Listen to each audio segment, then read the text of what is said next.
Magandang umaga mga kapatid. So, for this day, I was inspired by a Bible verse which we can find sa talata ng Hebreo 6 verses 10 to 12.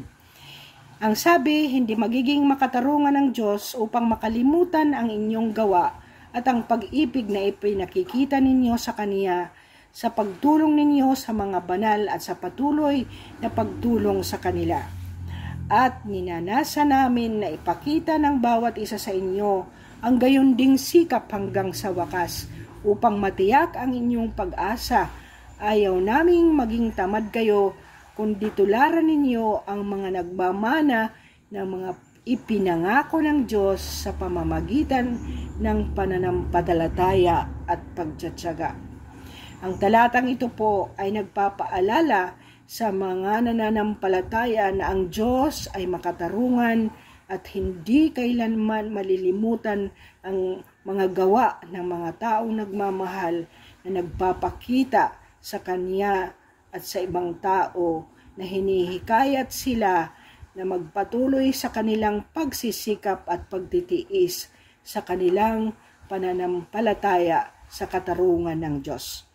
My dear friends, tayo po ay nagbibilib na ang Diyos ay makatarungan na Diyos at lahat ng ating ginagawa sa mundong ito ay one day ay mabibigyan ng hustisya. If there is chaos and collusion between branches of the government, it would undermine checks and balances designed to prevent any one branch of the government from becoming too powerful.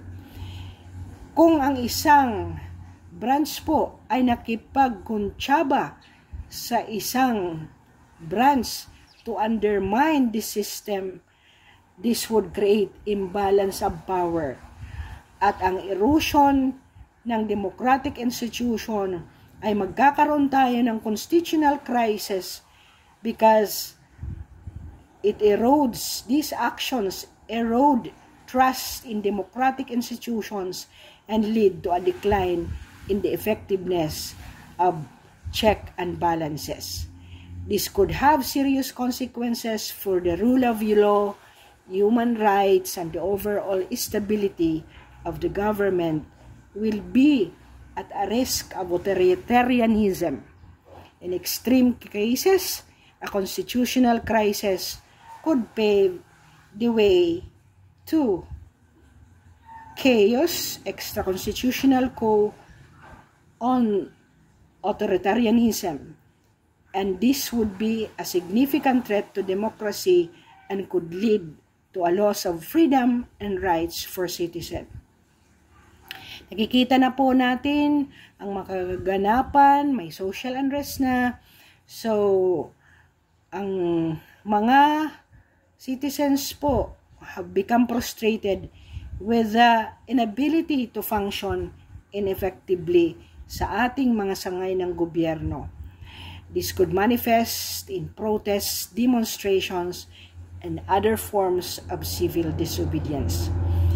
Ang mga potensyal po na mangyayari pag hindi po ito napigilan ay gridlock and instability, meaning it would be very difficult to pass laws and implement policies sa ating mga sangay ng gobyerno.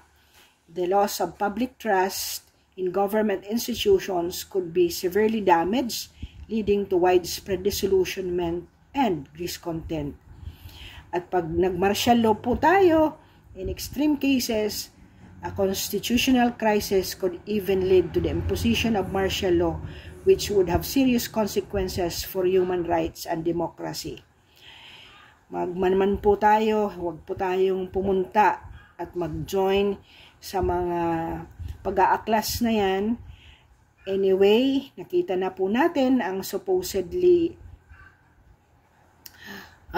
mga taong involved, including supposedly cabinet secretary na sinabi ni Senator Ping Lacson na meron ding kinalaman doon sa mga contractors na yan at mga project, at isang undersecretary na nag-e-insert. And allegedly, may mga favorite na 10 contractors. So, bakit hindi na lang yan kasuhan sa ombudsman or filean ng criminal cases kung merong mang ebidensya? Ako po ay kagaya ng iba, we balance everything. Tama naman din si President Marcos na madaling invoke ng mga tao na supposedly nag-uudyok sa mga corruption na to. Pero common sense lang po ang who, what, when, where, why, how.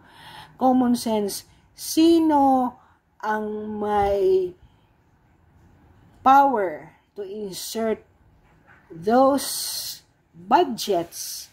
At nakikita po natin na kahit nga sa eleksyon, nagpapamudmud po ng tag 500,000 sa mga sorties. Who? What? Bakit na-insert yun? Kailan na-insert yun? Alangan naman yung taga Supreme Court ang nag-insert niyan. Diba? Dalawa lang naman ang pwedeng mag-insert niyan. Diba?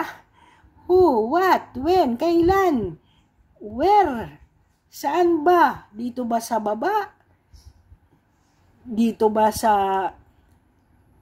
Department of Budget and Management? Yun ang dapat malaman ng mga tao. Pero ngayon, dahil kahit yan, tatawagan na lang na wala na rin yung jurisdiction, tapos yung taong supposedly under jurisdiction ng Senate, ipinapunta na kung saan na wala man lang consultation. Diba? So, hindi natin, kasi yung mga ignorante na mga tao, yung hindi nakapag-aral, may mga respeto.